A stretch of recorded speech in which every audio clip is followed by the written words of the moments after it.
Hello, Jim. Hello.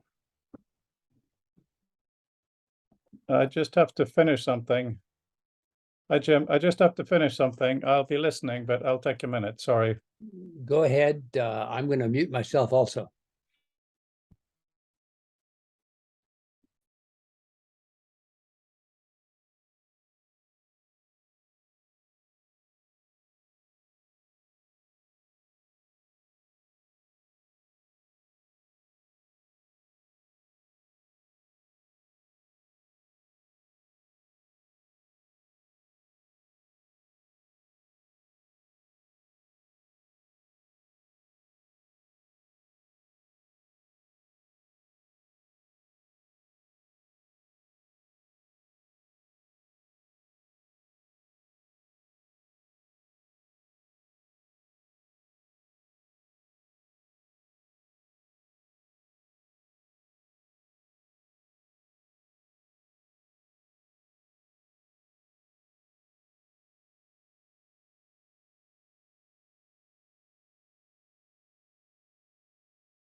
Hi. Hello, be with you in 30 seconds. Yeah, no problem. Hello, Mark. Hi.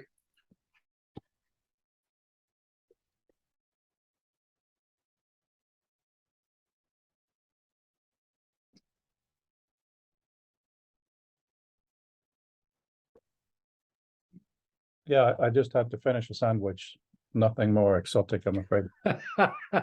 Well, don't worry. Yes, I've just finished wrangling broken electrical equipment, so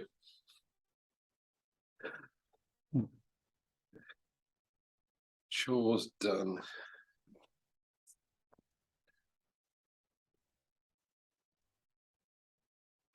Actually, an interesting thing that might segue into today, but I'll just pop it in the general sort of thoughts as we wait to get going, is that I've been providing sending some stuff to and fro to Bob just on a side channel to sort of help move things forward with him and Brandel in terms of the minutiae of the stuff we're trying to do with the things. Bob came back actually giving me some references to this book, which is interesting because I assume the hardback version probably was originally in color, because he sent me PDFs, and it's amazing what a difference it makes to other what becomes quite staccato in black and white. It's much more nuanced in color. Anyway, that's by the by. But what it made me realize, Mark, it was never in color, I believe. Oh, right. Oh, it was just the originals. Okay, well, yeah. That's fascinating too, actually. A cost constraint. No, I fully understand, and there's no critique whatsoever. I'm guessing. No, but indeed. But what it made me realize is because Bob pointed me to, well, look, take a look at this part in the book, and I realized one potential sort of no-fault point of digression in our conversations is in terms of when we talk about smallest units or whatever name we're giving it, is there's a difference between it from a design perspective in this sort of thing, i.e., if I'm starting to build Mural, whatever, these are my sort of atomic units, as opposed to for instance, now if we're dealing with a document we have now, whether it's in vector or bitmap form, what we treat as a unit in terms of addressing it with an interactable, essentially clickable area in an overlay. And there's slightly different things. And I think the easiest way to think of it is that, for instance, in Bob's really big mural of going out to 2015 on sustainability, if you were to sit down today and do that, you would have to come up with about 800 different click points. which is a job nobody wants to do, but it helps focus the mind. Say, well, how do we, which things really need to be clickable? And I use, by click, I mean interactive in a VR environment, haptic, tick, push, whatever. But, traditionally sort of mouse click. How do we work out, whether the title of something needs to be separately addressable to the subtitle, and whether if you have an area of the graph that is clearly to the eye one thing, but for instance, part of the artwork of it sits outside what otherwise looks like the bounding box. Or if you have basically a visual box that has text in it, probably your click box is actually the bounding box, not the text. It's trivial on one level, but somebody somewhere in the process has to do that. And the useful upside that coming out of this will help inform anyone who's trying to write, AI or something to try and go do this. I mean, my main takeaway in dwelling on this for a week and going back and back over things is that it probably helps if the designer, even if they're not briefed to do it, has a more fulsome style guide than of the type, for instance, Bob had in one of his things said, if you see an orange box with, I don't know, a red border to it or something, this means it's important. But basically any stylistic convention that's reused could do with having a colophon somewhere to tell people, because it's almost invariably going to be a different person, whether upstream or downstream of the designer, who's going to have to connect this up to metadata that allows us to do more. And the issue is not so much what's at the other end of the click, it's that the right click appears in the right place, so that when I'm in VR and I start smushing the graph around and I do stuff and I prod it in the right place, that I interact with the thing I thought I was going to interact with. And that's the bit that I've been concentrating on. I mean, there are all sorts of other bits as to, for instance, as Fred brought up quite rightly, what sort of gesture or what sort of interaction do we want? In essence, that supplants or enhances what in today's simplistic terms would be a click. But clearly we'd like to have better things in a better environment like VR for that. But I mean, that deals with almost the physical, digital physical transaction of interacting with it. And the other bit that I think we can put off to one side is whether the information that the click calls is sort of embedded in the document, sits alongside it, or is just you basically send a thing to x.html $ID equals 1 2 3 4. To a certain extent, that doesn't really matter. That is probably an implementation detail, but just figuring out which bits we want to be able to address. Because I found it really interesting. Bob sent round, I think we looked at some things online in the last meeting, and Bob sent round some pictures where parts of the 2015, the Narex mural have been dropped out. And I thought that's really interesting, because I think it gets to something Freud mentioned, which is, okay, I want to look at this part of the process. I want to click on that, I want to pull that out, and it probably would be some sort of gesture like this. Okay, I want to expand this bit, I want to see this bit, I don't want to see the rest for the moment. It hasn't gone anywhere, it's in the document, in the digital domain, I just don't need to see it at the moment. Mark, you were about, I think, to identify pages in the book that had caused you to think about. What were the pages? Bear with me. Bob kindly, I'm just looking for Bob's email, said 5758 of visual languages. Okay. And what it made me think about is just this, there's a sort of potential overlap of terminology where we're talking about what's a sort of visual design atomic element as opposed to an interactive design interactive element.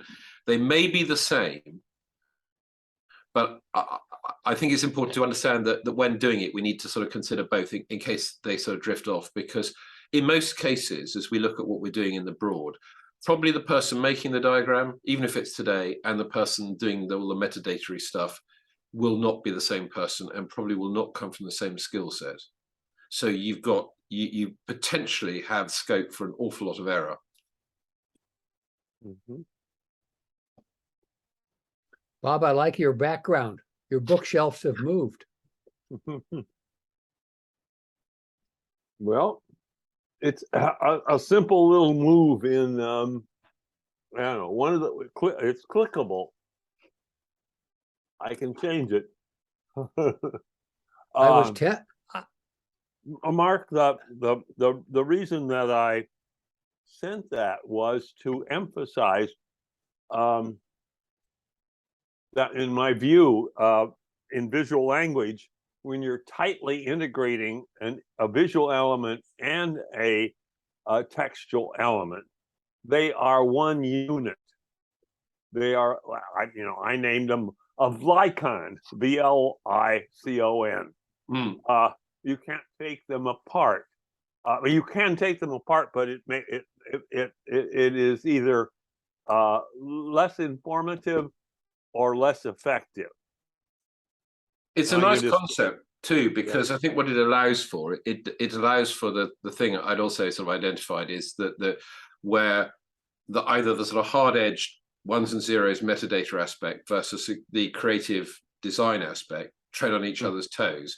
Because to a certain extent, if we actually get the mapping of your Vicons, whatever you call them, right, then actually if the visual bit has a slightly different text, for instance, to what's related to it, it probably doesn't matter, because it should be understood that the nature of the linkage is that what you know, in every case, it may not be the same, because, for instance, in a visual layout, you have space constraints and things like that, whereas in metadata land, you don't. Yeah. And to try and keep the two in sync would probably be excessive make work, especially if you've got a document that's got a lot of elements going through a lot of design process. Yeah. As long as they are reasonably in sync, the fact that one may read slightly different to the other shouldn't matter, unless you're doing legislation or something. But I don't think that's a problem we're not dealing with at this point. What this has raised for me, our whole discussion is wonderful discussion, because I haven't really thought about it very much and addressed it very much. Is that what I emphasized last Monday, while I went at the presentation from how I sequentially roughly made the mural, what it was bringing up was how the semantics of meaning, the meaning was all about nuclear waste.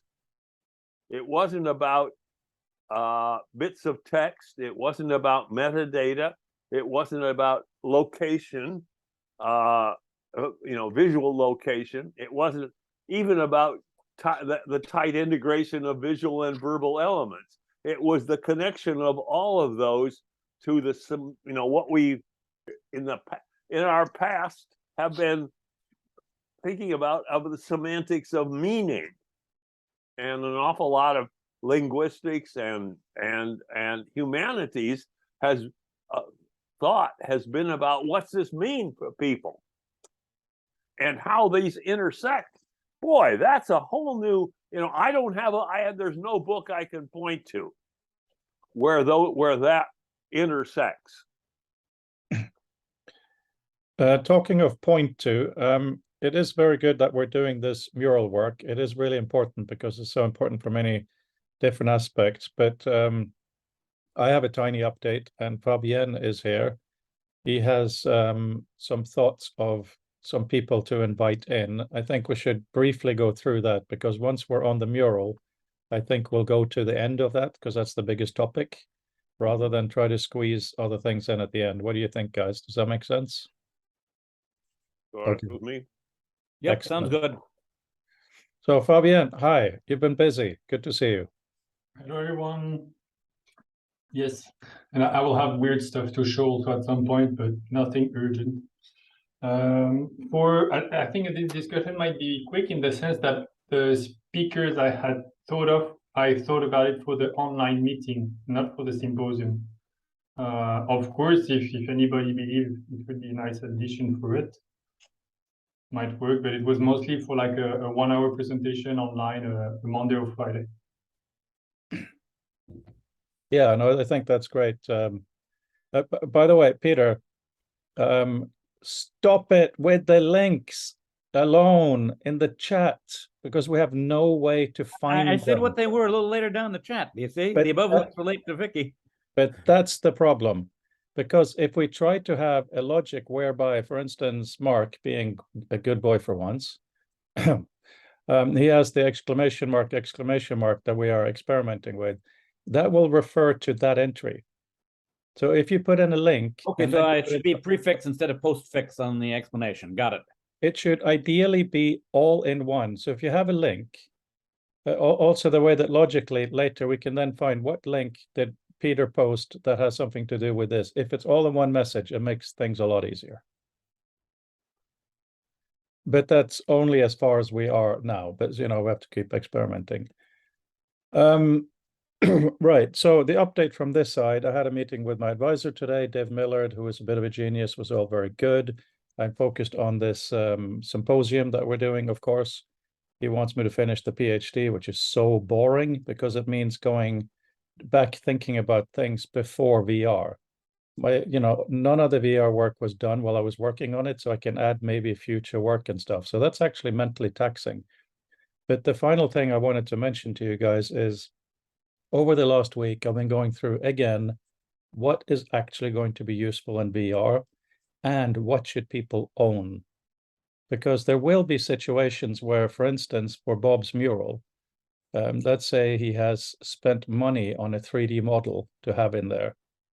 People should be able to experiment with that, but they shouldn't necessarily be able to take that into their own mural because A, you paid for it, and B, the original creator wants to be paid, right? That's been really, really difficult. And the discussion we had on Monday about what is a document, that's also been bothering me in the best possible way. So the conclusion of this is there will be many type of VR environments, sure. But what I am interested in personally is how will an academic document be in VR? And the reason I look at it that way is an academic document, intellectually, we understand what it is. It is some kind of an assertion, lots of writing, citations, and supportive data. There is normally nothing in an academic document that you cannot take. You would have to credit, of course, but you can take a graph, you can take anything. So there's a different kind of ownership. And it means that in an academic environment, metadata is something we love.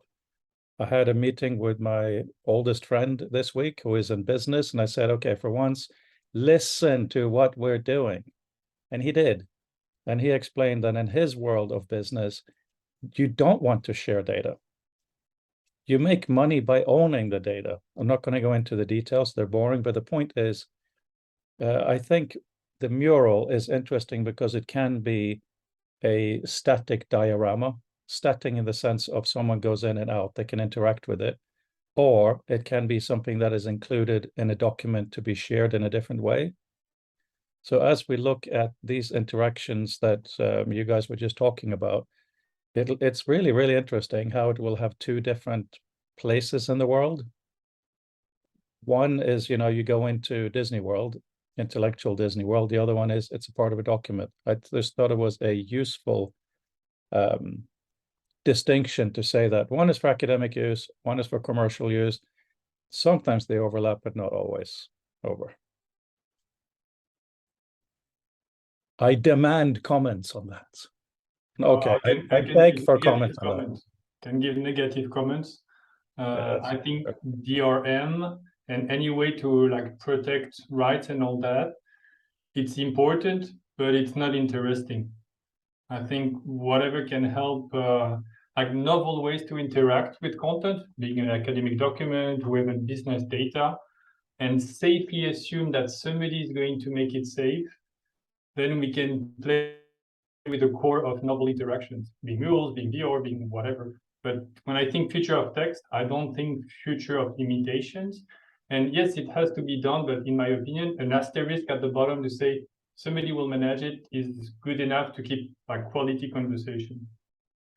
I think that's a fair point. Mark, I do see your hand, just really briefly. I'm scared at what's happening now. I think things are happening too fast in the VR world, and I don't think we haven't done enough as a community to write down things before Apple decides. Because once the Apple VR headset on, just like they own Command X, that's cut, Command C is copy. The basic interactions, most likely they will dictate. So that's one thing. So I'm personally thinking maybe after this future of text, I should try to get a job at Google or Apple or wherever to try to have more of a direct influence on this. And if I come across as a person who is saying everything should be free always, that's going to jar with them, obviously. So even though I agree with every single thing Fabienne said, he's talking from a research perspective in interactions, and I completely agree. I just think that if we have a bit of a, okay, we've looked at that, of course, someone will want to create completely owned environments, and that's fine. But we're really interested in this specific thing. I mean, a mural, you know, as we talked about so many times, on the surface, such a simple nothing. It's just an information chart. And the more we unpack, the more value we get out of it, and the more complications it is to create. So such a great example, but it straddles both. Yeah, Mark.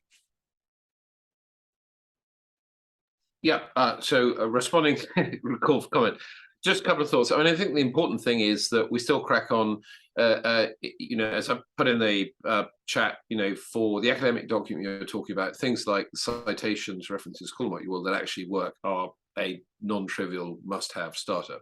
So whether if you're writing in a commercial environment and you don't want to put those in, then you don't put them in, because I think it's going to be as true in VR as it was when we first went on the web, and there were all these people saying, people are reading my stuff and they're taking it away. And they just didn't get the point that once it's out there, you've lost control, and you can go and sue somebody if you want, but basically you can't get it back. Once you've said those words digitally, you can't take them back. So VR is no different in that sense. So where it, and I think by building the mechanisms to allow people who want to and need to put those richer parts in, we're helping set standards. Because if somebody wants to shoehorn their DRM into it, which I you know, I'm not wild about, but if they need to, then it would be useful if they're having to do it atop standards that at least allow those who need to have interchange. So if I had a worry bead, it would be that people actually get their foot in the door first and turn it around the other way and make it really hard to share stuff, so as to make it easier to manage, to rights manage.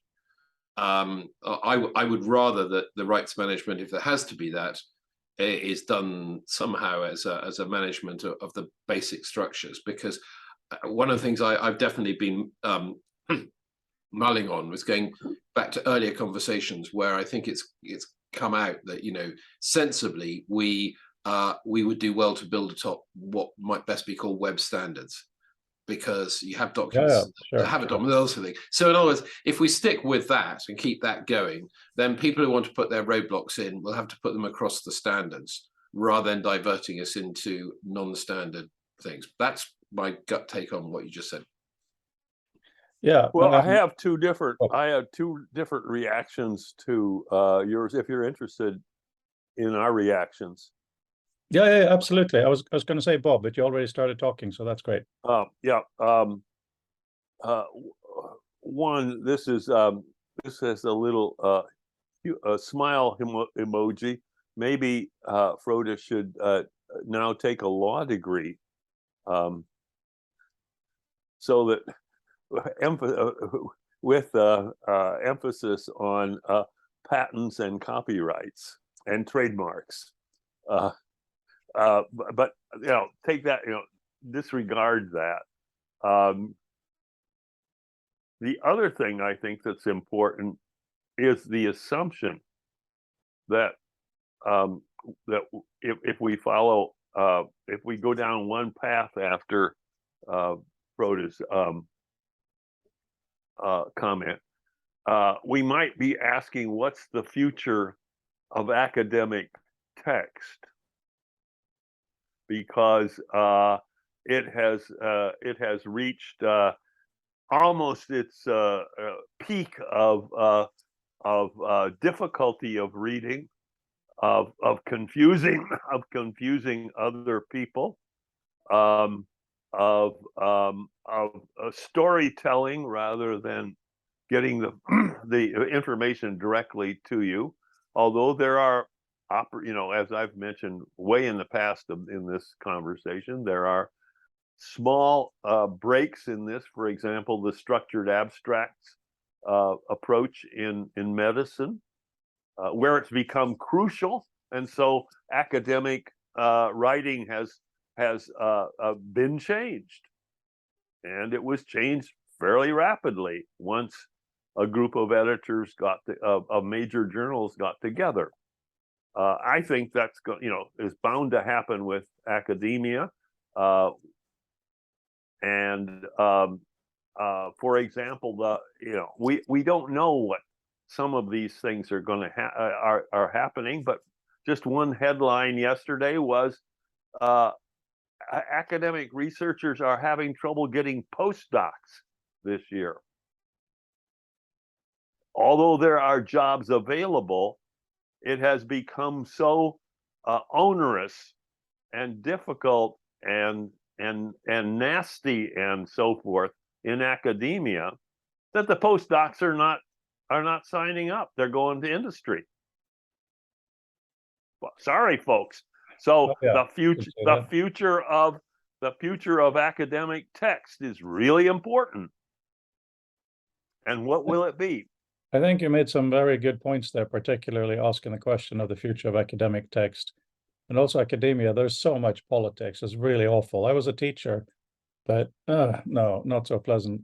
In terms of the future of academic text, I really think the mural in many different ways is so super important, because on one hand, there is the handcrafted editorialized mural that you do, Bob. And on the other hand, there may be systems whereby from a properly structured document or documents, a mural can be partly automatically generated. So some things are there, but you can jiggle it around as an editor to really make it what you want to present and put that into the world. So this pernickety stuff that Mark is going around looking at all the details, those, God is in the details, right? That's going to enable it to work or not to work. So it's a very useful discussion, especially with the framework we just mentioned. And I would like to say that I've been trying to figure out, in the last 20 years of making murals, I made a lot of different kinds. And the timeline is just one general overall scaffolding or kind of mural. And I've been trying to identify the structures of them, of maybe, I've got a list of 25 or more, and there are certainly ones that have been invented before me, and used even extensively in diagrammatics, that can be analyzed and segregated into different kinds of things and made larger or made just smaller. Yeah. So I'm just wondering, Fabian, if you're still fully here, within the area of mural, is there anything from what you've been looking at recently that you want to contribute as a weird thing, as I think you say, or as a question? I know it's a bit different, but just to put it in there. Maybe you're not fully here right now. That's totally fine. But Marcus.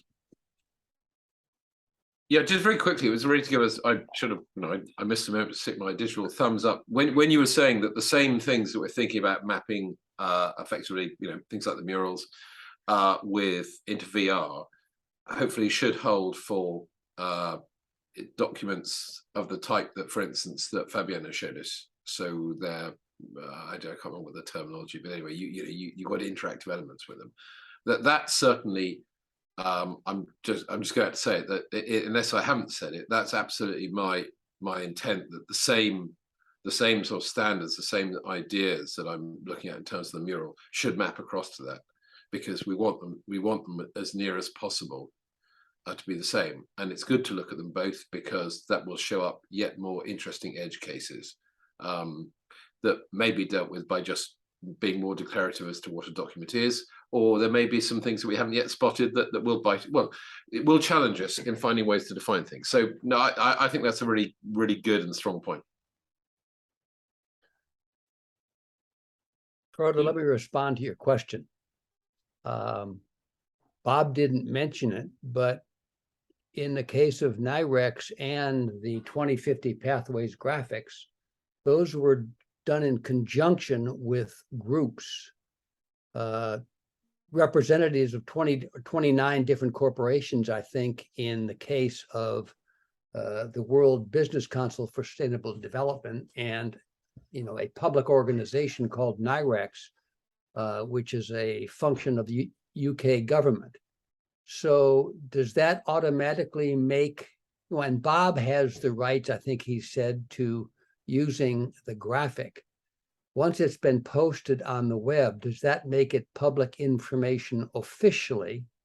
And that then raises the question of, what about future documents? If Bob had produced a graphic on his own, which I think some of the graphics he's done are that way, that then is his product. And I guess when he posts it, that makes it publicly available.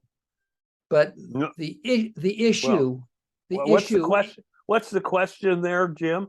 I'm responding to Froda's statement, his question. The issue of copyright length is an active current political issue in the US, and I would guess all over the world. And what we do isn't going to determine it. I'm of the opinion that, as our Constitution originally stated, 20 years was the limit. Corporations have pushed it back to 80 years because they control politics in the US. In my mind, it should go back to 20 years. But that's a whole nother issue. Yeah, I mean, the whole ownership thing is, I think, mostly something to simply be aware of, so we don't look Agreed. naive. I agree with Fabienne very much that most of the work we do, we should completely ignore it, absolutely. But it's important to just, there's a hard wall there when it comes to dealing with some kind of realities. But the thing that you mentioned there, Jim, that is so important is Bob didn't just sit down and illustrate or make a drawing. There is a huge process behind this. We're dealing with lots of other people. So I think that, in a sense, those are two different things. There is how to support Bob moving boxes around, and how to support Bob doing the interactive things with groups. And I think, at this stage, it's probably good if we look at supporting Bob doing a mural that doesn't come up with the illogical issues that Mark has, and see if we can distill that down into something useful, and then extend it back into how to do the group support. I'm wondering, just to follow up on that, if Mark has been focusing on what he calls the edge issues, and he sent me a long set of issues. I think he may even have shown it to the group, and this is a different way of looking at things, which is looking at the differences rather than looking at the similarities, at least how it occurs to me. And one of the things that, if one is starting to itemize a list of what we would want to have supported, would be the similarities. That is, the similarities in this mural behind me. The similarity would, I would call them big similarities. That's what I was trying to focus on last Monday. Big similarity is This is a timeline. The overall structure is time. So you're going to have to represent time in that. I represented it, as you can see, in a white line with black type in the center, but it could be, but different people in different, this is only one of millions of timelines that have been created. Let's be clear about that. The timeline could be put at the top, could be put at the bottom. I've put it in two different places on really large murals, because when people get up close walk up close to the mural, they have to look around otherwise for what's the exact time frame there is. So that's just the one initial structuring feature of a similarity of all things that would be very helpful to have a structure. If I decide after listening to my clients and so forth that this is going to be a timeline, then I would like to be able to click on timeline and have a whole thing, a bunch of things supported there. Okay, I'll stop. Go ahead. Yeah, Mark, you're first. Yeah, just very quickly, Bob, which wasn't going to respond, just to sort of say, unless I appear glass half empty, the real point of looking at the edge cases wasn't to get lost in the detail, but to a certain extent, it's much easier to agree on the main bits. It's the messy bits around the edges that are invariably somebody else's job, and where things seem to go wrong. And I wasn't suggesting that even we know the answer to all these things. They're there just as almost as a side post to remind us that it's not quite as simple as we may think. The thing I raised my hand was just the thought that came out from our discussion of the fact that some of the things, especially Bob's work, is coming out from group discussions and things. It made me think back to something we may want to think about in terms of producing things going forward, which is where you have a facilitated production. Because whilst I know there are very skilled people who work in the press industry who, for instance, work on Photoshop with someone leaning over their shoulder saying, no, I want that bigger and I want this smaller. It's not a nice way for any creative to have to work. But one thing I am thinking about is where you have the sort of picture creation, for want of a better word, is facilitated. So it's almost a two-handed facilitation. One person is actually concentrating on the tool that's being used to produce the picture, which takes skill and attention to detail, and somebody else is doing the real-time answering the questions and the abstraction. So removing the ambiguity from the question, saying, no, put this thing on there. It's sort of thing that goes on in other areas, but I think that's actually very pertinent for thinking about ways to use some of this stuff with an intent to stick it into VR. Right, two things. One is when you talked about where you put the years, that is a really fundamentally fun and interesting question, because there's at least three elements in the mural. One is the key to what columns and rows are, or scale. One is background, which is non-interactive as such. Of course, it may be, especially with Fabien's weird, something changes something else, like you could have some change there, but not directly. And then you have the quote unquote other elements, which of course are many different types. But so that then the question becomes, should maybe the scales be something that could be easy for the author to say are scales, so that the user can toggle them on and off and move them, right? Because one of the things that it took me a while to understand in this particular mural is that the different layers have explicit meaning. Of course, it says so on the left, but that may be one of those cases if you specify that. And then we can start playing around with ideas whereby first time you get to a mural, it makes it really strong what the different things are. And then later you manually pull them out. And that leads to the other question is, of the elements. For instance, as Bob has, well, most of you actually have been helping me with the timeline for the future of text.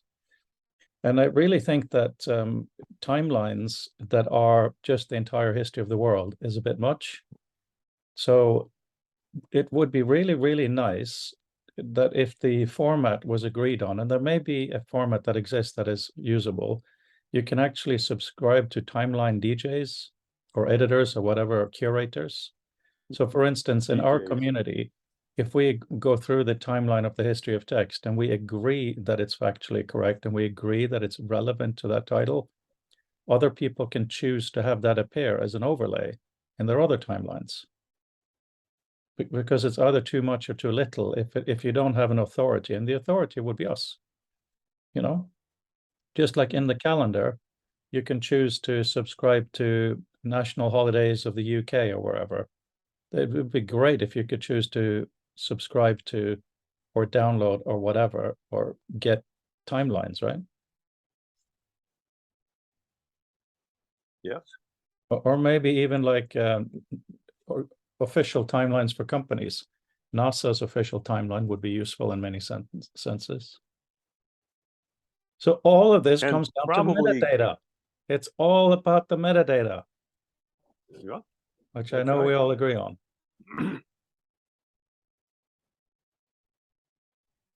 One of the things I just while we're just as an example in the timeline thing, which is interesting to me, and it is exhibited on the mural on this mural as well, and that is that it is graphically possible to make the history of 50 years this size and the current situation also about the same size, even though it's only about 6 or 7 years. And then the history, excuse me, the future, which is 12,000 years, let's say, also about the same size. I did that on this mural. I have a friend, my Boeing muralist friend, has actually in one of his murals visually had the sunrise in 2 different places. and people get it when it's integrated with the he's more clever than I am in the visual aspects. People get it right away. So there are modifications. There would be a Mark, in a certain sense, a standard case of timeline that you'd want, and then there would be some sort of metadata that would allow you to modify the parts of the time, squeeze some of the. Squeeze is one way of taking the 40 years and putting it into this amount of space for visual purposes. So a flexible or elastic timeline. Yeah. So I'm sharing my screen because I like to share. Yeah. And I'm wondering if for a quick second, this is on the visual meta page. Mm-hmm. But for the timeline, just for fun, or is it not typing? Here we go. At timeline, whatever. This is not correct, Fabian. I hope you're not watching the screen right now. So it could be. So how are we going to do this? Let's pretend we're writing one item from history. So let's go maybe. The only code that matters is the one that is useful to you. So it doesn't matter how it gets there. Yeah, by the way, as you can see, I'm having problems with running out of memory. There's something wrong with this version of macOS. I have 16 gigabytes and I'm running nothing, and it keeps happening a lot. But okay, so we go here. Just take 1820. And we just copy one single item across. I'm gonna quit reader and author. Pains me, but I have to do it. Right. So here we have an item, right? That we only have 1 year of. We don't have a month or a date or anything, but we have a thing, and then we have a creator of the thing. So is there a known simple grammar, I'm asking particularly you, Fabian, that can handle this, that we can just adopt and put in? A grammar, Or a logic, or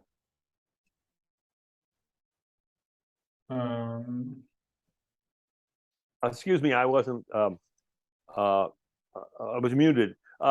You would have to at first identify the parts that you're Yeah. talking about in order to have a grammar. Yeah. So there would be the actual date, 1801, and then the element, the description or descriptor of the event, which is whatever, I can't see it now. Yeah. yeah, I'm about to go back if my computer allows me. This is so bad. So those would be two things at least initially, but then the question is in the grammar, do you want in the date, do you want the do you want to be able to put down the minute, the day of the year, the date, and so forth, or just the year, or both? If both, then you've got to have metadata for that, right? Yeah. And so forth. So similarly for the descriptor, you have the name of a person in there, and you have a name of an invention or an action. Let's put it, action is more general, or even, you can call it an event or an action, depending again on what your the actual grammatical structure in English you're using. So that would worry. Then you would be able to, if you wanted to write a grammatical rule, grammar is made up of rules. Yep. So I it would be put the date first, put the et cetera, the descriptor second, or something like that would be a rule. Well, I'll get. whoops. We have this useful mechanism here. I thought I copied something else. Hang on. Because you're absolutely bang on. Now that I had to restart, where's the other tab? That's not the other tab. Okay. Sorry about this. We have a great example for how to do this. So if I go to history, let's edit this post again. No. There we go. So if we do here, I thought, oh yeah, that's the problem. There is a problem. Copy.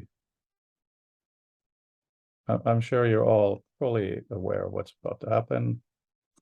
Not on a block. Paragraph, yeah. Oh my, it pasted as a link. This is Chris Gutteridge's fault, for the record. He did the menu there, and it means it goes, oh God. Okay, let's just look at this email then. Use this. So this is what we developed to have more information about an author in Visual Meta.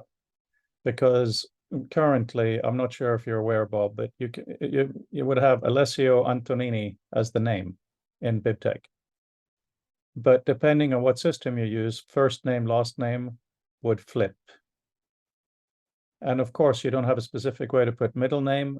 There are Chinese names, Arabic names, all of that. So all this is making that completely explicit. Oh, it did actually manage to get in here. I'm going to delete this.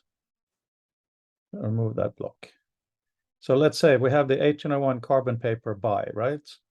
So we can copy that, and we can have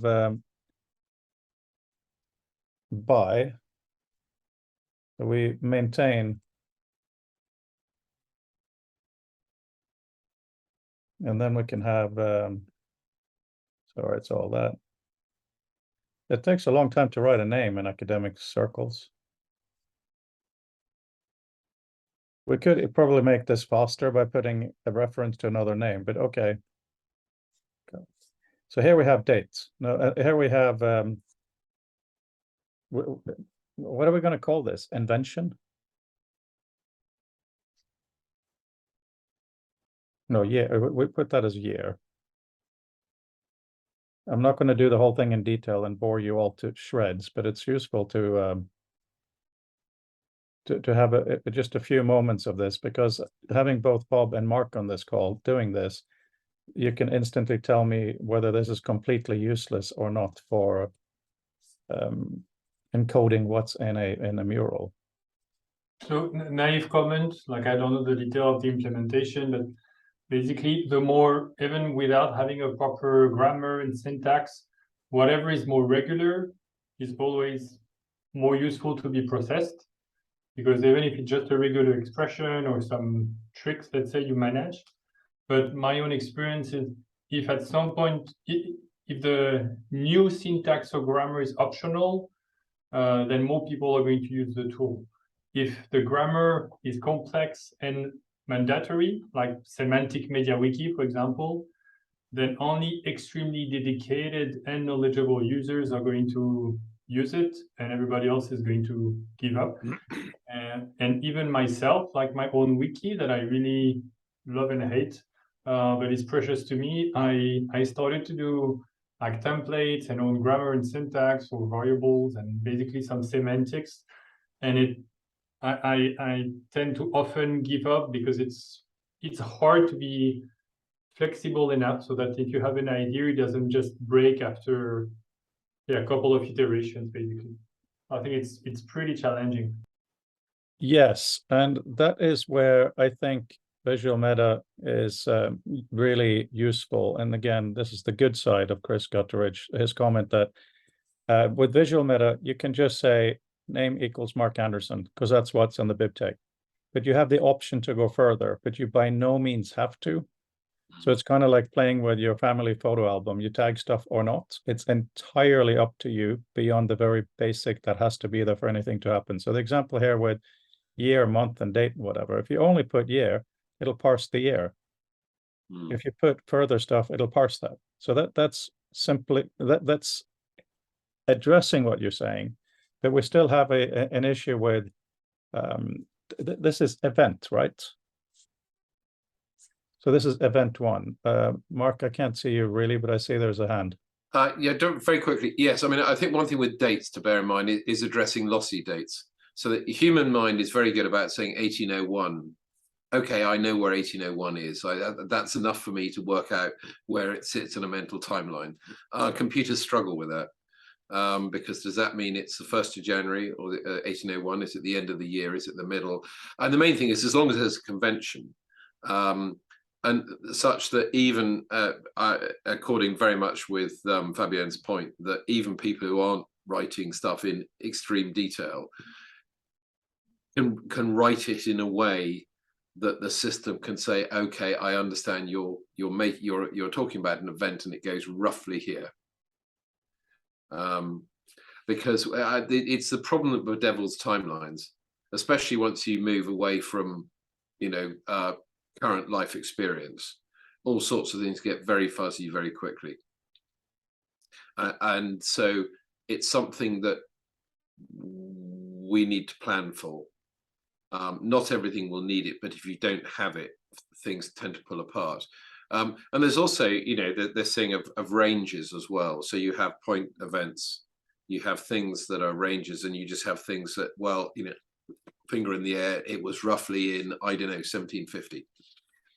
Yeah, so this is extremely useful then, because we're approaching that. Now, in the future of text timeline, I use CA, circa, when we're sure but not completely sure. There are, of course, many other ways of indicating that. but in terms of you're just doing this basic thing. So we have, ignore what's above here, because that's basically, I'm just going to call that a heading. That is what we're trying to represent, right? So that's what it looks like in the Mural document or whatever. So below that, we have timeline. We have event number 1.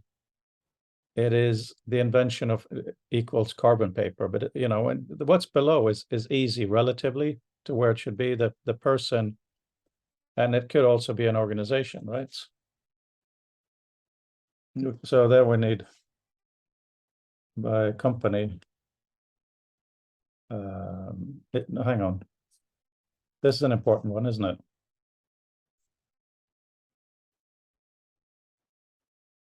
It's not a company.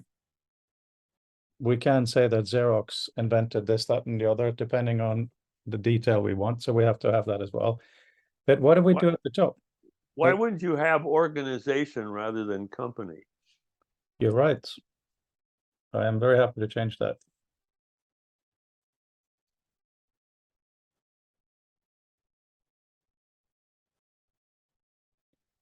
So we still have the issue of what is the top thing in this list? So it's an event. What's the question about the top thing? I'm not sure. Well, I've taken the date stuff, lots of thinking around that we can do, and the person and what organization, but what should we, is it invention that's kind of the a thing to mention, or is it a thing? Because we have to, how do we, I mean, what's the top level? If you were making a which I like to make a classification tree,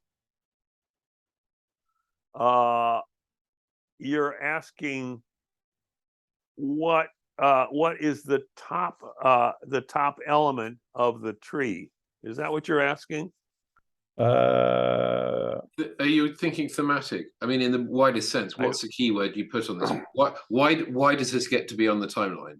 You know, what the thing is carbon paper, but why is carbon paper relevant? Is it because it's an invention? Is it because it's a product? Maybe it's both of these. And I think what you're perhaps hinting at, and it says to me that maybe one of the things you want for simple use is you may want, in terms of your top thing, is you might even want something like effectively a display string, which is, if you want to tinker with this, that there's something that says, you know, whatever it is, 1801 carbon paper, Pellegrino, Turi Pellegrino, oh sorry, Pellegrino Turi, as a slug of text. That if you want to grab that and go, and you don't want to pass down all the rest, it's fine. It's not something I suggest you type an essay into, but in terms of critically just the sort of short label you might see on a timeline, that might be something you could consider. I lost what would be on the timeline, Mark, because you were saying so much. Sorry, I'll restate and I'll try and get better. It's just that, you know, if you let's think of our mind's eye, we're looking at the timeline where you see that, you'd scan along, you'd see probably 1801 on the timeline, and somewhere close to it a box or a line off from 1801 saying carbon paper by Pellegrino Turi. And what I'm saying is that you might store as part of the metadata literally a short string that collapses all that into one bit of text, because you can take that, fling it around, and it's fairly self-evident as to what it is, without you having to go through all the gory detail. Whereas if the sort of clever deconstruction and the likes of some of the experiments that Fabienne and Ranel have done, you might definitely want that extra granularity, because you're going to do clever things with reinterpreting the information, and that it's got to end up in the right place. But to just say, this is what I am, it might be easier to have a short string. Now, getting people to give you a short string that isn't a small essay or an abstract or something might be difficult, but it's one way to go. Does that help, Bob? Yeah, thank you. So going through the human side of this, and this is why it's so great, Bob, to have your mural behind you, which is entirely human. Here's the sentence we might want: 1801 carbon paper, and we don't say invented because this is a timeline of firsts, so we don't need that word. by Pellegrino Turri. Or we can have the word invented. Point is, it doesn't matter. First thing we want is the year. And there's an option for a year probability. It's left empty. Option for a month, option for a date and time. Most of this will be empty. And then just following the grammar, the event type is invention. Again, this is for timeline. And that could be anything. End of war, start of war, could be whatever you want to have, right? And then the subject, that's probably not the right word, please help me, is carbon paper. So the way we would parse it as a human, as a system, would be 1801, invention of carbon paper by Pellegrino, last name Turri. Well, wait a minute. Are you going on, or do you want to address that's the it. question you just the question you just asked? That was sort it. That's all I have. of? Just trying to get rid of Well, this. quit jumping around. I mean, I'm trying to get when rid you of it. jump around, I turn off. Bob, I just wanted to let you know. Bob, you know, listen, you please, can go please. right ahead and jump around. Bob, But if you want me to be answering the question, please stop jumping around. That's all. Bob, please listen. There's an annoying thing in WordPress where the cursor is. There's a huge box. You see that? That makes it No. difficult.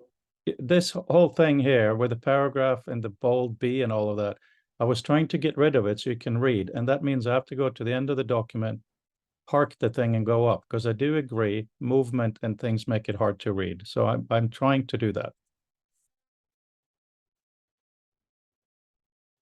I'm just waiting for it to be quiet. It is quiet. And now I'm trying to remember what the heck the question was in event type and subject. One way of, and this has to do with our mind, how our minds classify. We classify things very easily and quickly, and change the classification system very quickly and easily. Yes. And partially. So what are the things that are involved here? One, at least from my classification system, not yours necessarily, it would be a purpose. Purpose being the need of society to have a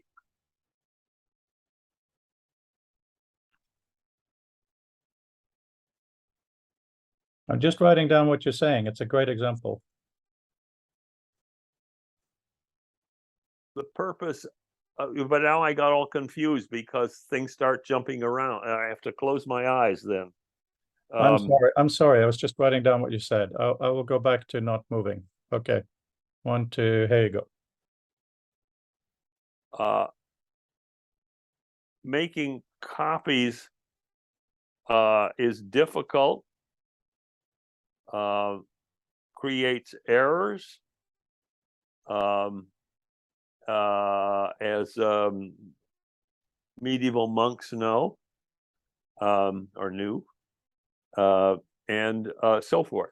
So the purpose is important. Yes. Then the alternatives that were available, or the other alternatives that were used. For example, Thomas Jefferson, the American president, third president, had a machine that was mounted, that a pen was mounted on, and a system of sticks that were mounted to put together with screws, such that in parallel another pen would write a copy, so that if he was sending a letter to someone, he could also keep a copy for himself. So that was another alternative that was being used at the time. It's a pantograph. And of course, the lawyers and such who needed copies of documents back in those days used scriveners. That is, they were people whose whole job was to copy things all day long. So that's the context in which the carbon paper was made, but there's probably also a context having to do with paper and carbon, which I don't know anything about at all. That would be the chemistry of it, and the mechanics of it, and the production of it. Yeah, no, all these, this is really valuable what you're saying, and we should have a way to support many types of metadata categories for that. And you make me think that, you know, we have an invention here, but at some point these things go out of use. You know, people die, things go out of use, organizations are no longer existing. So maybe we should have something like until or something like that. Well, as pertinent, I was going to say one thing that's useful to have for events is duration, which I think is slightly different in its meaning than an until, because you might have an event that goes on for a while. You might have an event that is there, because the until is almost talking about obsolescence or replacement, which is a slightly different thing. And I think probably more widely understood to it is if an event has a resonance over a period, then you definitely have a duration, and normally in a timeline that would actually be shown as start and end in some kind of a bar. Whereas I really like the idea of, you know, senescence until whatever, you know, so there's a point where this thing winks out of existence as being sort of pertinent.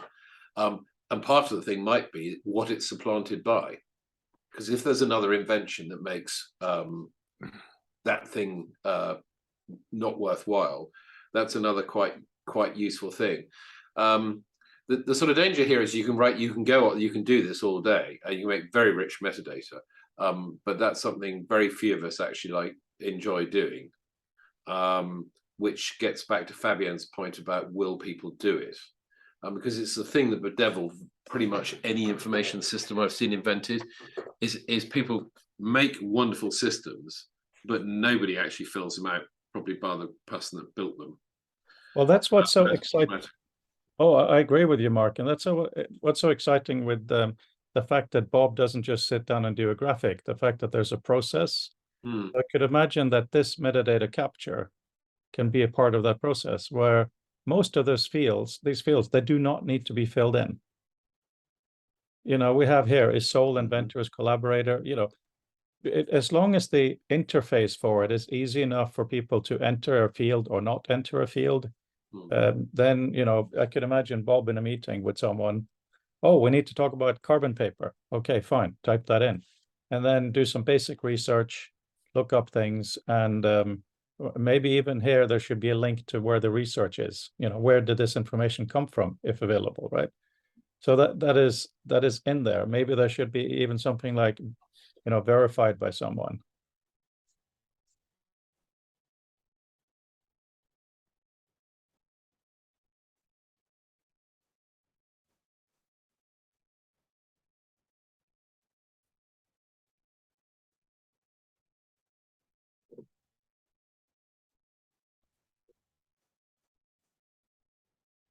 What I'm thinking about is for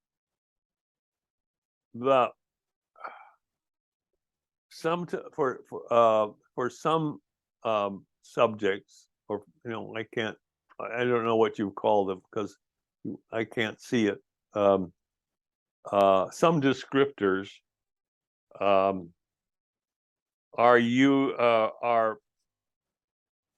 captured in the initial version of making something like a mural or a diagram, and are when we call them placeholders, you know, because we know that we haven't, that we will probably refine this into a better descriptor or name. Mhm. And that happens, that happens all the time in, you know, if you're working with, as I did with this mural, a bunch of different experts. And I hear some, you know, I hear them talking and I write down what I thought I heard and put it on the mural, and they say, oh, no, we don't say that in NIREX. We, you know, we call it this. And so I change it. So that's a use situation that would happen sometimes. I would say maybe once every maybe 25 descriptors, somewhere like that, something in that order, because usually we get it right, and usually people, you know, you look around the room and you see people shaking their heads, and you think that word is all right, but sometimes it isn't. You know, I've captured the wrong word or invented the wrong word for what they're talking about. This is really cool. So a quick word for Bob, thinking, because as you're talking, I have, which you pointed me at, your thing on VL icons in front of me, so as reference. And I was just thinking, when you're interacting with your collaborators, is there a sort of syntax of some kind of visible, sort of like a poster of itself, of the emergent VL icons that you've got, which you, because in one way it strikes me there, I was avoiding the word say grand truth, but in other words, these are working ideas. So if you see one of these, it broadly means this sort of concept, and then that will be contextualized probably by the label that goes with it. I'm thinking of it in terms of a feedback system, so that those interacting with the primary artist or the artist group, perhaps it might be a collaborative group who's actually making the thing, that they can do a very quick visual parse, if only, for instance, to look at things they think ought to be in there, that they think they put in that should probably show up under a certain badge and don't. But that's a rather negative way of looking at it. But I just think that's an interesting aspect of use of visual iconography. And it is, and I'd like to, you've given me a wonderful example of what I was just talking about. You're calling what I'm doing artist, and what I think of myself as a synthesizer, right? So that's the descriptor that I would put. Sure. I mean, I know Fred, I don't want to squash it, Fred, but I mean, yes, I've been careful there. But one of the things I'm really keen to capture in this is I'm terribly conscious of the cold dead hand of technology trampling all over creative stuff, not intentionally, but it does. So I'm all for leaving enough space for, under whatever label we care to give it, that something that's still quite a human feature isn't bent out of shape by the sort of hard-edged realities of a sort of computerized system. Sorry, Fred. Yeah, that's all right.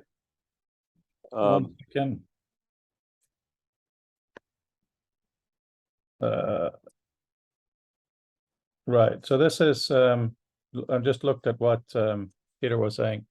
So the thing is, every time anybody starts, and I know us particular type of nerds, we like to do this, make an ontology or taxonomy or whatever.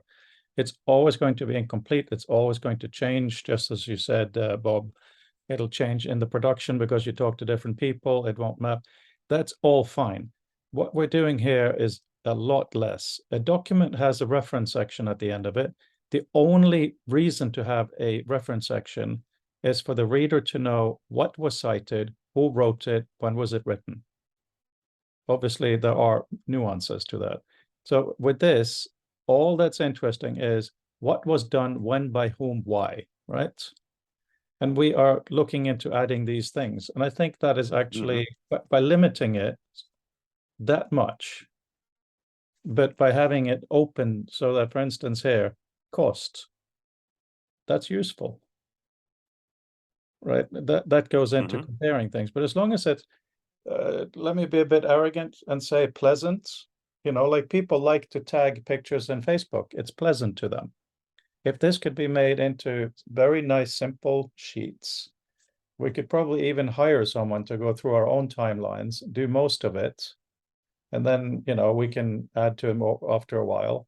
And then my dream would be we do that, and then we take one of Bob's actual murals and see what of these timelines should go there. And if so, oh my God, we already have the data, so we can do interactions on it. Well, maybe you could go down to London and talk to DeepMind and get them to train up all the documents from all the documents about text, and create a draft of these and see how good it is. Well, I'm going to London tomorrow morning, but anyway. DeepMind is on Google. You can find it. Yes. No, I'm serious. I mean, this is the kind of thing that is now possible with artificial intelligence. Yeah. And you could give them the whole timeline, plus the, you know, they'd have to find the, you know, they've got somebody, if they wanted to do it, you know, Google could find all the documents that would go into the training part of it, and then they would fill in your metadata. Yeah. And wouldn't cost us anything, but then Google would own it. Yeah, to an extent. So DeepMind is a Google company. It looks. Yes, they bought DeepMind. Yes. 7 or 8 years ago. Yeah, no, I'm just asking because I'm on the website and they are very quiet about Google. But they're in the UK. I think they are north of London, so it might be interesting to have a physical chat. We joined forces with Google, it says here now. I found it. Yeah. That's an ambiguous way of saying they bought us, and and the founders made a lot of money. Jim has a hand up, but I've got a thought of DeepMind when you're done. You muted, Jim. Can't hear you.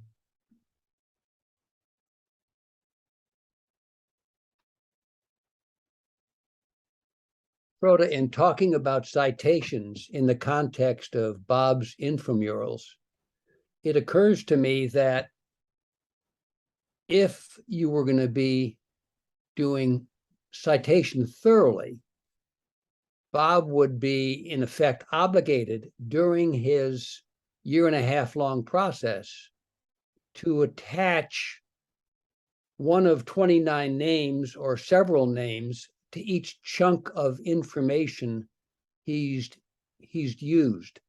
That would obviously get in the way of the process of making the intramural and really making progress as a collective group of 29 or 30 people or 50 people. So it just seems that, you know, we're talking different extremes here. No citations in Bob's intramural and extensive citations in the visual meta. That's not my major point, though.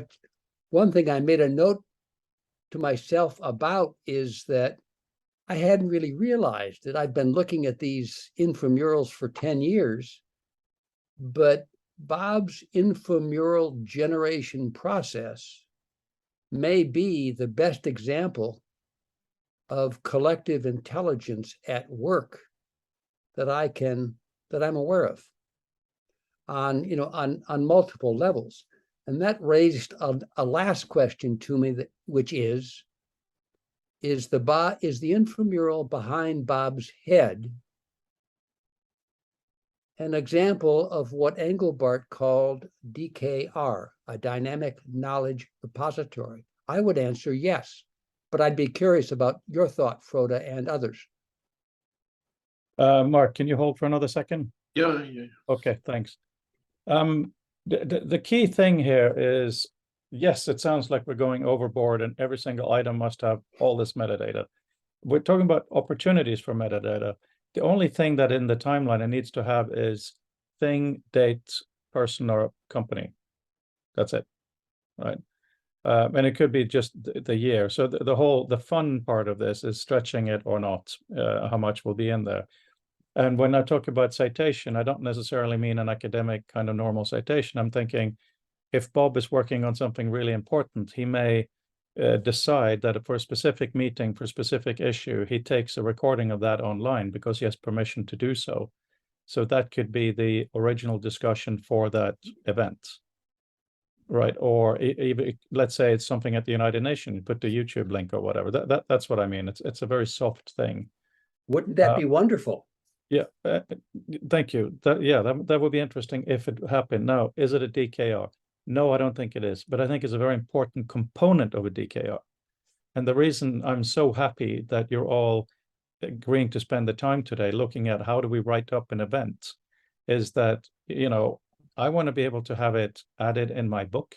I want to be able to have it in the mural, and I want these things to be transportable. But there's got to be a record of who made them, so we don't just get rubbish, right? If I copy this from Bob into my book, one event or a range of events, they need to be cited as coming from there. You know what I mean? It's like anybody can write and so happened and so, but even though it's just a human reference, like that could be useful. Mark. Yes, before DeepMind, before I forget, is don't forget the angle of Southampton, Alan Turing Institute, and Wendy and people as a bridging device to get in through the door, because I'm sure DeepMind spend a lot of time turning people away at the front door. The other thing I was thinking about is Jim just mentioned, well, references or whether there are in NAREX. One of the things that a byproduct of when I was extracting information from it was I found 17 references, 8 people, 13 organizations, and at least six acronyms. And because I don't think I shared it with everyone the other day, I'll just drop the PDF that I put in the chat is I know Bob's got this. Effectively, it's just a screen grab of the Tinderbox file I used to make, of my extraction of the NAREX data.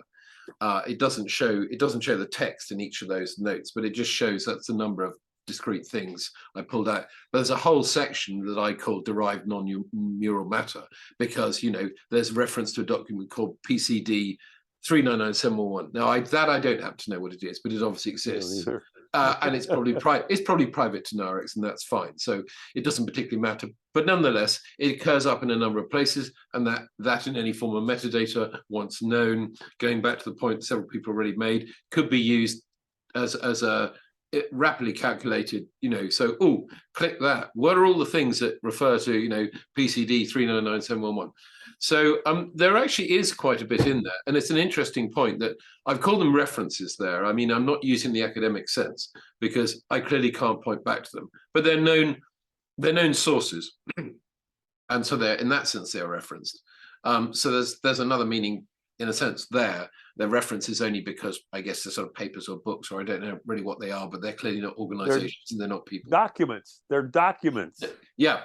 So, okay, fair enough. But I mean, I just wanted to draw that out. The fact is that even unintentionally, you might say, I'm sure it wasn't unintentionally, but even so, that there is lying in plain sight in the NAREX document information that even if it can't be resolved back to the underlying document, still creates a thread within the data if you want to do transformations on it. Mark, did you make that PDF data yourself? Absolutely, yeah. So that's the Tinderbox document that I used to make the JSON from.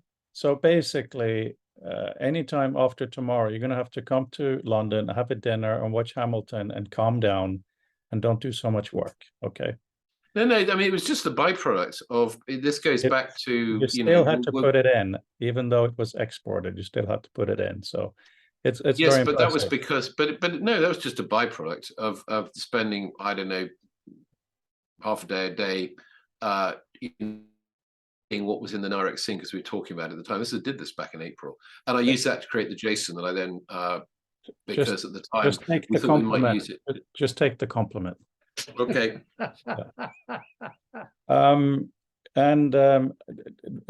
what was being said there, I just added entry created by, because that's, it's the author of the document at large. If there's nothing here, it could be other named person or entity, and there's a URL or citation of copied and pasted to kind of have that thing. Yeah, that's been useful. So what do we do with this now? How do we look at Bob's mural with the concept that he has some things in there that are time-based, but he has some things that are not, where time isn't relevant. And then he has what we might call meta elements, like the big arrows. Bob, do you want to talk about the kind of encoding you want to have for things that aren't just this happened then? Well,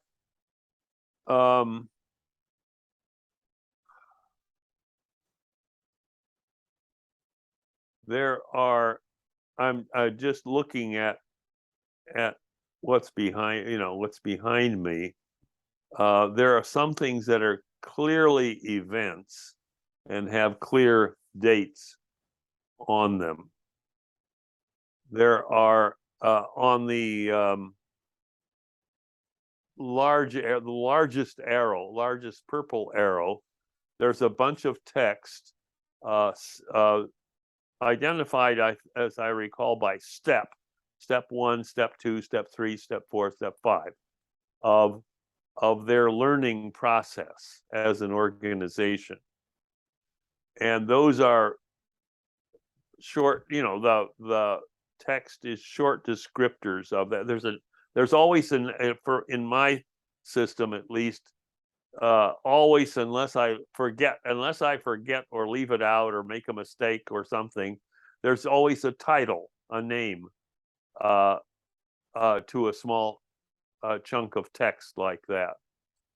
The name may only be step 1, or it may be step 1, analyze the problem in the organization.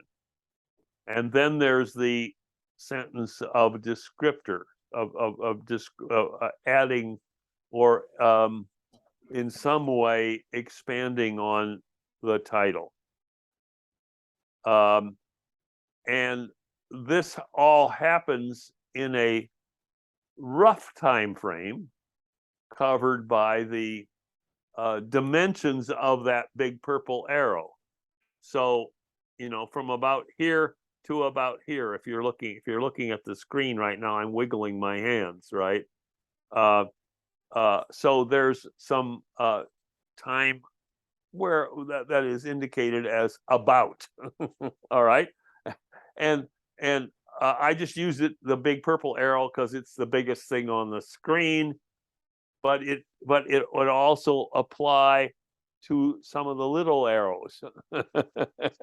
And they might happen, and there's a syntactical or a semantic meaning. It might happen or probably will happen, and we don't indicate those. I only indicate it as a potential tangle of arrows. So there's a metaphor in there. So I'm indicating both roughly things happening, when things might happen, and that they're in sort of indefinite description of the actual frame of time which they're in.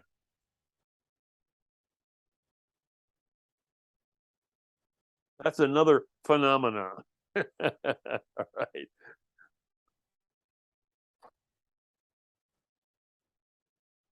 I do Now, think what that's useful though, because the idea that on the top, as most of us can see on your wallpaper, so the top right hand corner, that set of stepping light purple arrows on the big purple arrow is definitely something that I can imagine someone sort of wanted to click on, expand, and step through.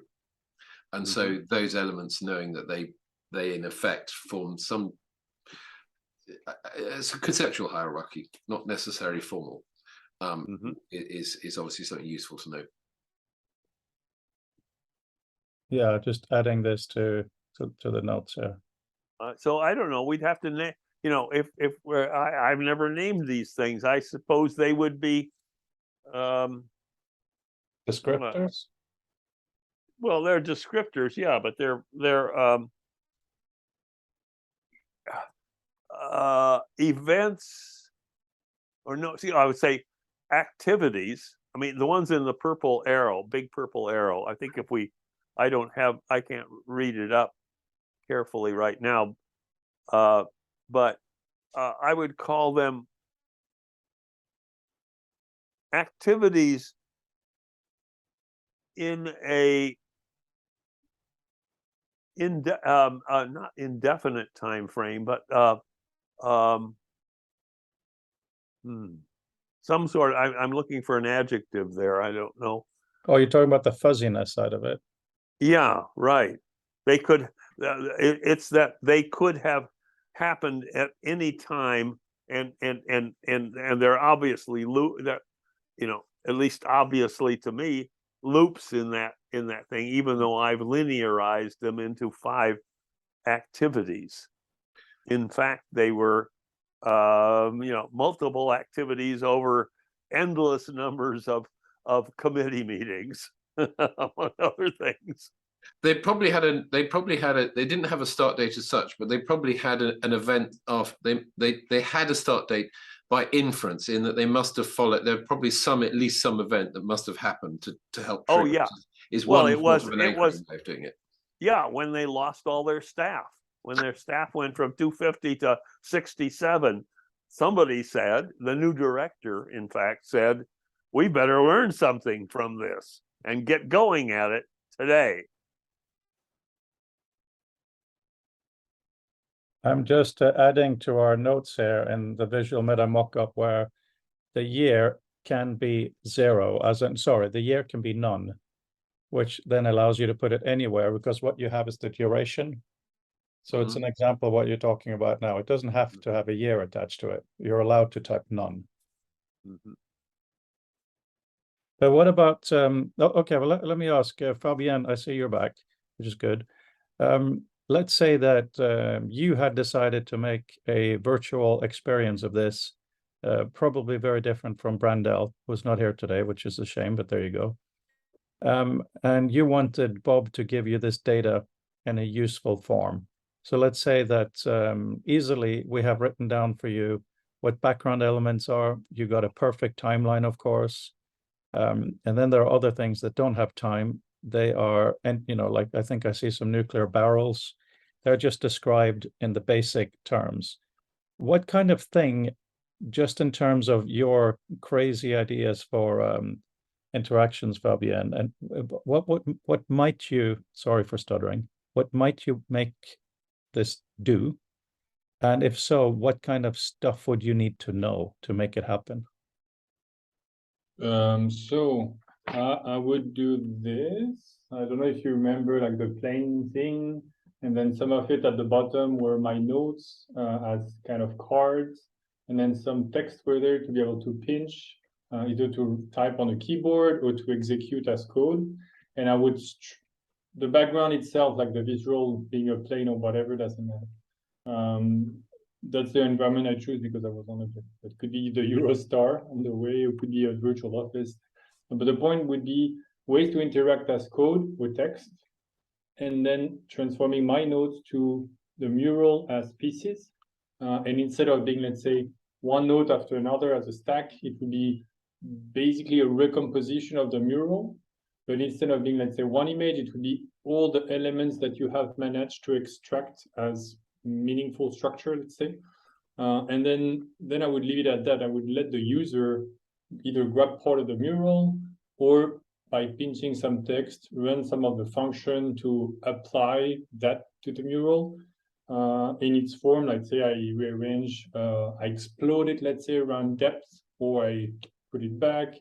And then if a function is missing, keyboard, type it, add it, and then get, let's say, the top 5 functions and make that usable. So delegating the intelligence basically to the user, as long as I have, I think in terms of actual format,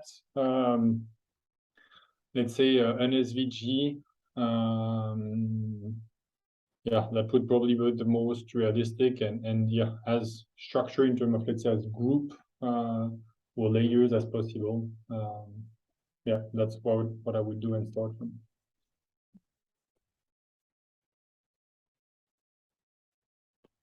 Just as an aside, I just want to highlight something obvious, maybe worth it. This particular mural is also a timeline, but a mural doesn't have to be a timeline. What do you think, Bob? Well, that's what I was saying earlier in this conversation. That is that there are 25 or 30 that different structures or scaffoldings or that are like a time, that I would classify in the same category as kinds of overall structures of different kinds of murals and diagrams. And I've outlined some of the major kinds of those in my book, Visual Language, in the section on, if you all want to turn your copy to the section on diagramming, you'll see at least one classification of it. And if you don't have the book, then I think we can Jim can send a copy to you of the Visual Language book. Is that right, Jim? Yeah, anybody not have one? Fabienne. So I got it. Fabienne? Then I Fabienne, need, can you communicate with Jim your physical location details? and I'll ship one to you. I can, if it's more convenient, I can pick it at the symposium. Bob or Jim, are you coming to London? I am not, no. No. So disappointed in you. By the way, Bob, Vint Cerf is coming to San Francisco next week. He has a package from me to you. So I'm not sure how it'll get it to you, but anyway, we'll see how that goes. Fabienne? Thank you. Fabienne? Oops. My email address is jim@strayhorn.com, 8 characters. Yeah. Maybe just send me your physical address and I'll ship the book to you. Super, thank you. I got your email from one of the previous exchange, so Okay. Should I ship both books to you, including hypertext? Mapping hypertext. Sure. The 2 books are called Mapping Hypertext and Visual Language.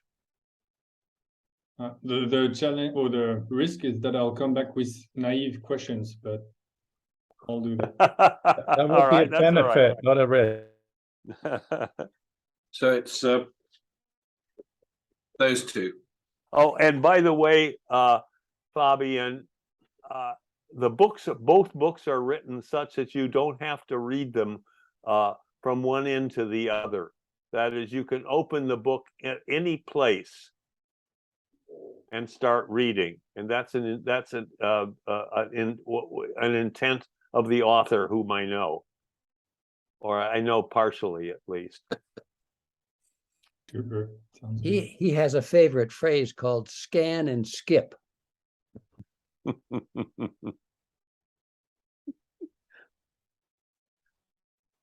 I'll come back a little bit on the remark of Mural that can be a timeline but doesn't have to. So I had a big discussion with a colleague today who is a user experience designer, and I sketched a couple of things about trying to make it as big possible, like a 360 virtual desk with some part that you can group together, the person in the middle, the chair you can rotate to be comfortable, and then you can rotate the whole space. But the less graphic part behind is the template system. And the idea being you can recognize like Kanban or could be also a timeline. But the point is when I go to this virtual space that has content and little pieces of code that you can use as function, you can imagine that if you load a virtual space, it can be adapted for that template. And if the template is, let's say, timeline oriented, then you would have functions dedicated to time-based, let's say, event. It doesn't have to be all the functions related to a type of document, let's say that's, yeah, not the one you're opening, basically.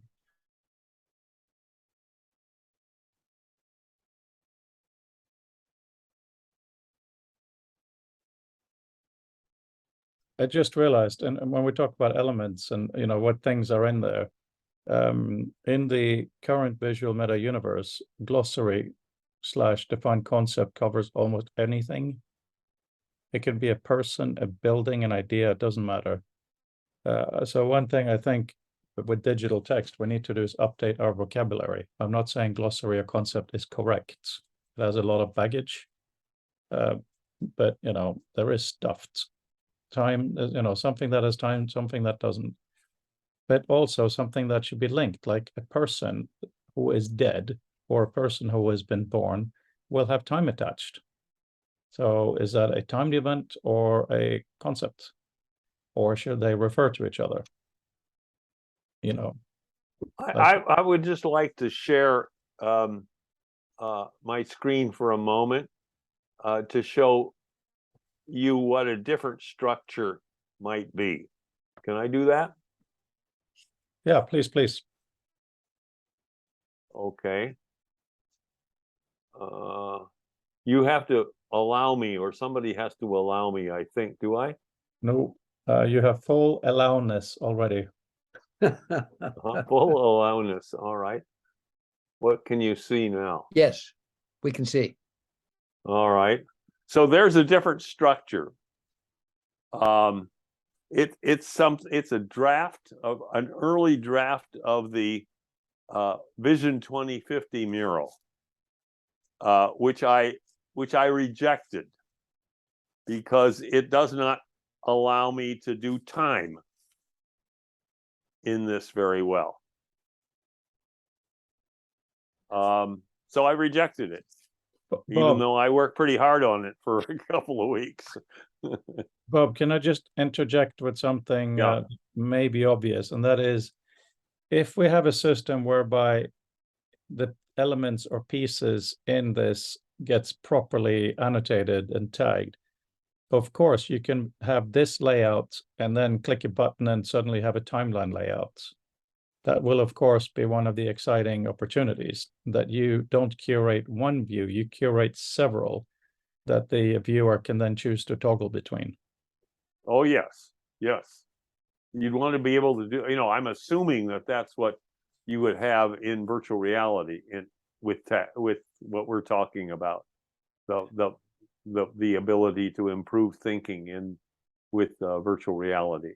Yes, and the key thing I think with virtual reality is that almost anything you can do with virtual reality in terms of what you see can be done on a normal screen as well, provided you have the metadata. The way you interact with it, of course, will be different in virtual reality, but if you make it possible there, you can also make it possible here. I think that's the golden egg. Yes.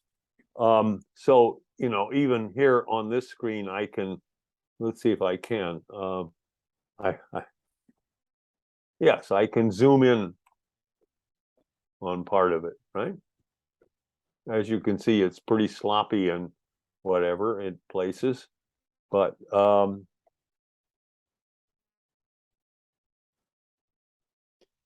it's a wonderful discussion medium because you can do both or many. Yes.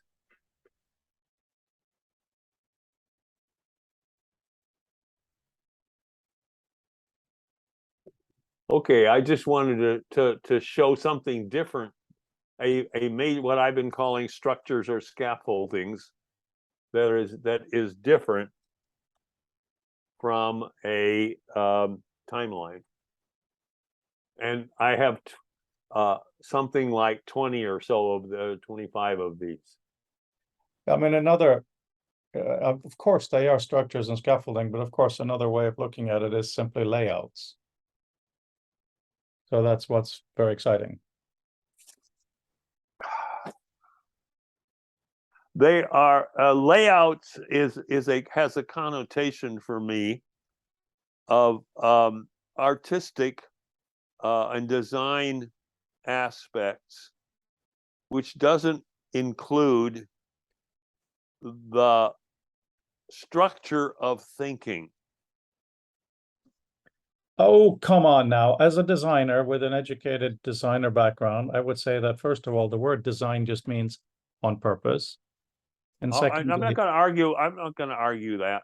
no, but no, but in terms of layout, you know, where you choose to lay things out, you know, at the most very basic, where you decide to put stuff.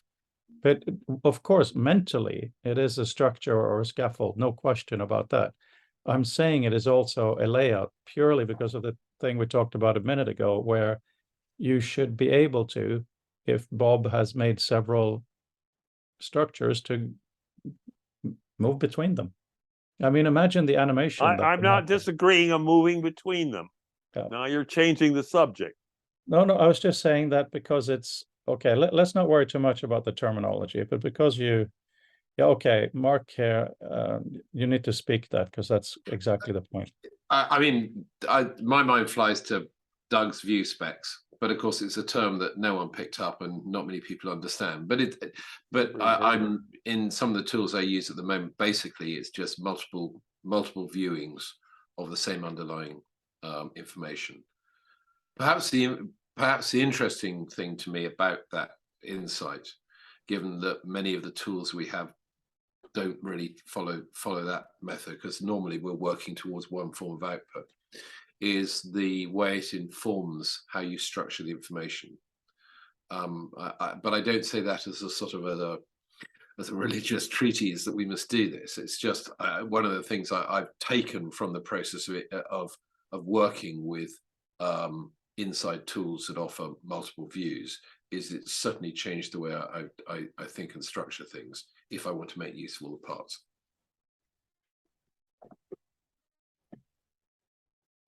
Yeah. So yeah, we do need to consider our vocabulary, but in this case, let's not worry too much.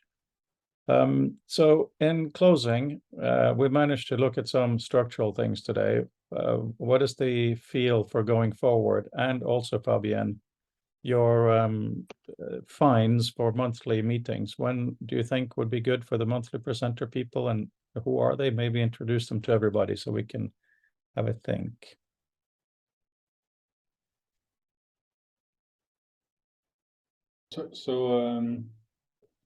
One, I don't remember which one I suggested. I remember the last one I suggested. It's a Dutch prototypist, but he focuses on graphical design on the web. So it's very low level, but I think because he focuses on performance. Okay, I'll introduce a bit differently. Are people aware of the demo scene? So what? The demo scene. Can you type it, please? No. So the idea of the demo scene is that you have a weekend to go from code to visuals. And it has big constraints. It was during the 80s, let's say, a peak on old hardware when Bill Gates was famous for saying 60K of memory would be enough. And the idea was to embrace constraints, to say, okay, you don't need a lot of memory to make something beautiful. And you do it on one weekend or a couple of days.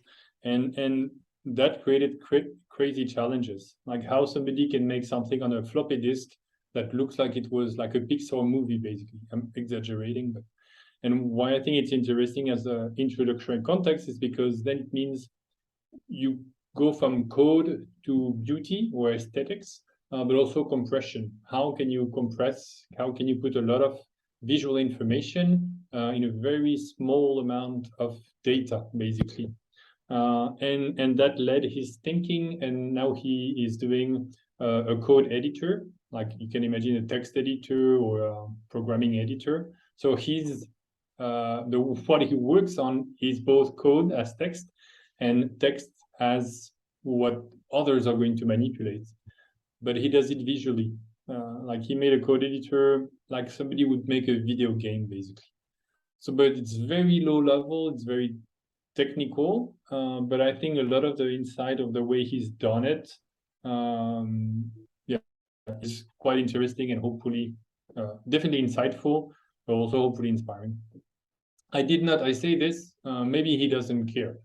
Maybe he doesn't want to talk. So I'm saying this, I'm doing a little bit of promotion of both his work and mindset, but it's without any promise that it would be either interesting for people in the group or that he would also be into it.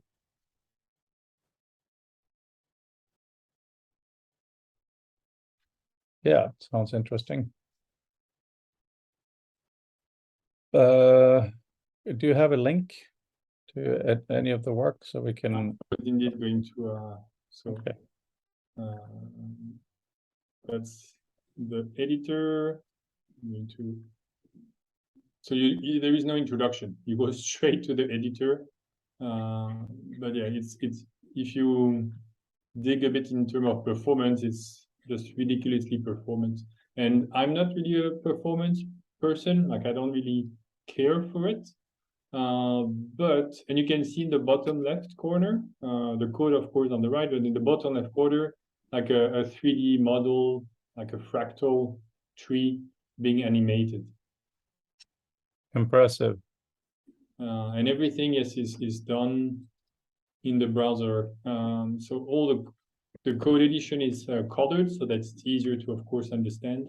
And you can change some of those values, the color that's on the right, and you can see it react instantly. Like it's really, and it's the same also as the, let's say, inventing on principle from Brett Victor, the idea being going from idea or concept to implementation as fast as possible. Because if you explore a new domain or a large area, you basically don't know where you're going. So you need to test and know, am I going the wrong way or not? And it has to be right there to stay in the zone. So, and I'll try to put his, I only have his Twitter profile. Voila.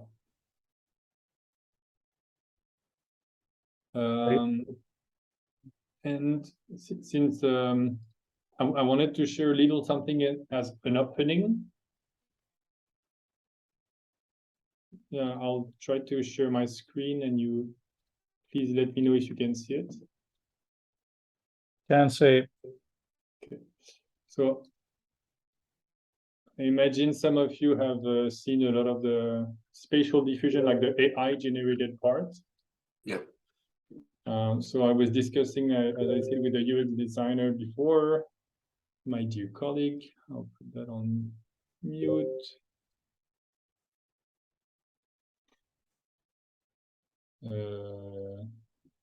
Notification. No. And so for a bit of context, for people who are not familiar with it, you give to some AI, some algorithm, a prompt. Like for example, I like a futuristic looking desk where I would work in virtual reality. And he did that a bit, and then he got those results. So also, I don't know if you can still see my webcam, but it's a little bit, you can imagine the little sketches I showed earlier about the 360 desk, but it would look a lot more stylish, let's say like that. And he did it in the middle of the conversation. Like I was chatting with him, and then he made the prompt on his phone, sent it to the server, and the server sent back this kind of result. And I think that's pretty, yeah, I want to say inspiring. It's a bit abstract, but I think it gives idea. And because I mentioned this now, and especially at the end of the conversation, in the sense that, especially fraud, you often ask us like, how do you see the future of text? What can we do? What inspires you? And I think having conversation, not necessarily based on such images, but have some, let's say, related illustration, it helps me at least.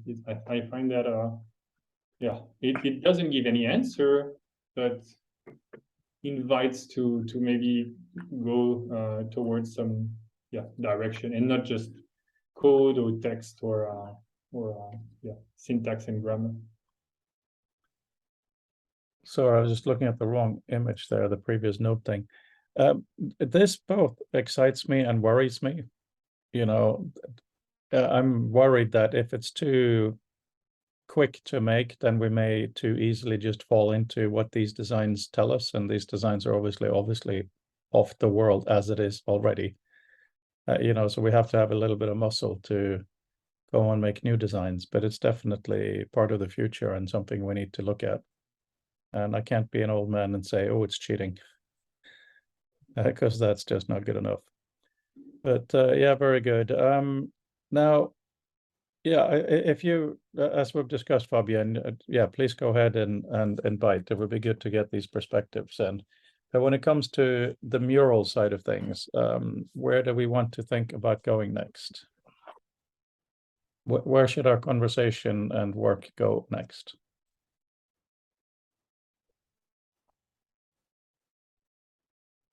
Maybe that's quite simply. I would like to spend a few minutes, not necessarily today, exploring the difference between what you mean by layout and what I mean by structuring, because I think it is one, and maybe also what is not involved in a conversation about those two designators and the connection that we talked with Mark about the connection of computers and algorithms with the semantic meanings that we communicate with each other. I think that's a I don't know how to have that conversation exactly, but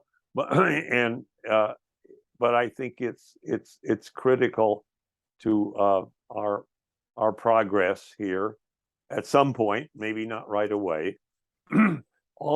Secondly, another topic. This is a different topic. I'd be interested in this group spending maybe an hour at most about the future of academic text.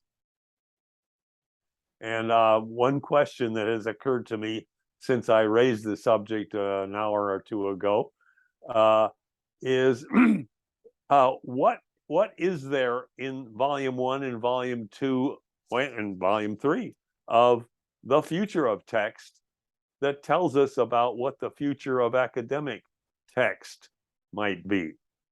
I would love to see a summary or a synthesis of that from somebody. And it doesn't need to be a mural synthesis, but it could be some kind of list of the suggestions that some people have made. I don't have that kind of a synthesis of the future of academic text, but I'd love to see what at least this group has produced. Right. So two things. The future of academic text, we need to decide how to tackle that, because maybe it should be one of the 2 days of the symposium. Maybe it should be a special monthly that we announce during the symposium that, you know, next month, X day, we will be discussing and inviting people for that. It's a big enough topic. When it comes to the structure and layout discussion, I'm thinking about it in a simple term, such as perhaps this interaction would be: you have worked for a while on doing a mural, and at a certain point, you save that layout, as in you save the screen as it is, call it structure, call it, for the sake of this discussion, call it whatever you want. And then what happens is you press another button that says, show me only those things on the screen which have metadata attached. So everything else fades away. You know, so the background that illustrates the timeline, all of that goes away. And then you do a new layout based on your own new mental structure. You move things around anywhere you want. And then maybe you give that a name, because maybe you don't know what it is to begin with. Maybe that's part of the process. So you save that view. Maybe you call it by the structure that you've decided works for it. And then you decide to do yet another, and you can do several. And once you've done that, these views, as in view specs, are saved every time you do it. And you could instantly toggle between them. And once you are done with this work process to an extent, you can choose which ones to delete, which ones to hide, and which ones are your current final work. So when you then share it with your stakeholders, you introduce it as, this is a structure of so-and-so. After a discussion, you can say, there's also another way to see this. And everything reorganizes itself live with a bit of an animation, so you can see how things move about. And then you discuss it that way. Yeah, Jim? Let me respond as both a supporter and a constructive critic with the idea you just described.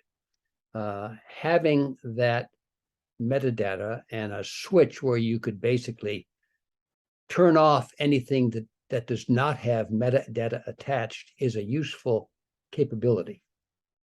But it seems to me that Bob's infomurals, because of their graphic nature, have a totally different kind of metadata buried in them, created by them, which is called context. The whole damn graphic is the context of a problem.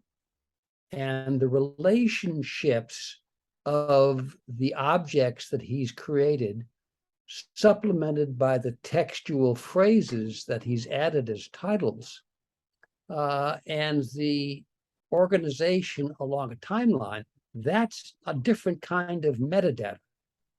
So my concern is simply differentiating between what you might call textual metadata versus graphic relational metadata.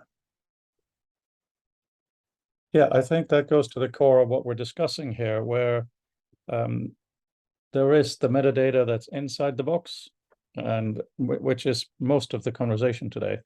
And then there is, why is the box over here and why is it purple? Which is the other one. And that's what Mark, of course, has been really spending time on. So what I'm suggesting is that it is... But then, then it has to do with, why is it the biggest thing on the whole mural, the purple arrow, which has to do with the meaning in its context and with the people involved. It's the biggest thing in this structure. If you choose to do a different structure, it may not. So it is very, very important, but you as the author should have the choice to do more than one view. But also, if captured somewhere in the totality of the metadata is the fact that, for instance, something relating to the big purple arrow is, in a sense, front in the original context of the original diagram, is the key thing. Another presentational that may not look the same and it may not emphasize that content in the same way, it would still potentially have the knowledge through the metadata that is the prime thing. So in other words, one of the questions an observer might want to do is that, yeah, I get that's important, but what I want to do is I just want to push that back down a bit, just to see if I'm missing something around the side, because they might be trying to answer a different aspect of the question. And it's something that's very difficult for a fixed, and I don't mean that in a derogatory sense, but a fixed infographic to do, because it has a presentation and that's fixed in time and space.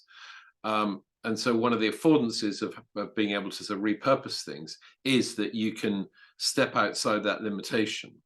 And as I put in the chat, I mean, remediating the thing can't be without opinion, because you the user are going to change it for, or the viewer, you're going to change it for a reason, and that will play off against the original context. But it doesn't mean you have to be unaware of it. And part of the part of the joy of being able to remediate it is simply to be able to pull something up. It might just be show me the big purple arrow and nothing else, because I now want to really concentrate on that. So I don't think it has to be a negative.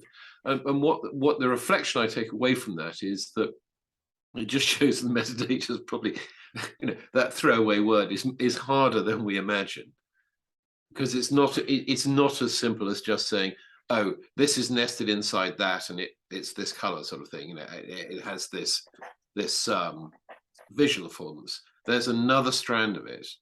That if we choose to put it in there, can be incredibly powerful in this or a different type of infographic. On that point, Can I just say, excuse me, one of the structures that in human thinking is debates or disagreements. One of the ways that one of the structures for showing debates or scaffoldings, I'm going to use my words right now. I'll get to layouts in a minute. One of the structures is that, and I use Toulmin's schema here, there are 6 kinds of statements, exactly 6 kinds of statements in an argumentation. I have 4 different layouts for those 6. One is vertical, one is horizontal, one is trying to cram them all on a constrained page, etc. So, and I can illustrate that, another time if I put it together. But I don't know if that's meaningful to you as a distinction between the structure of thinking, which is the argumentation, and it's 6 different kinds: claims, grounds, background, warrants, backing, and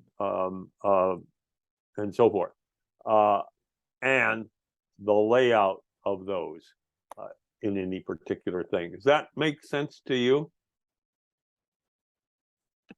yeah, I think it makes sense. I see nodding and thumbs. Something to keep discussing. I look forward to Monday, where we will no doubtedly continue down this path, which I find very fruitful. I think most of the conversation today is definitely a record to refer back to. So thank you, everyone. And have a Agreed. good weekend. Frode, can I ask a Thank short you. question Yeah, yeah. before you go?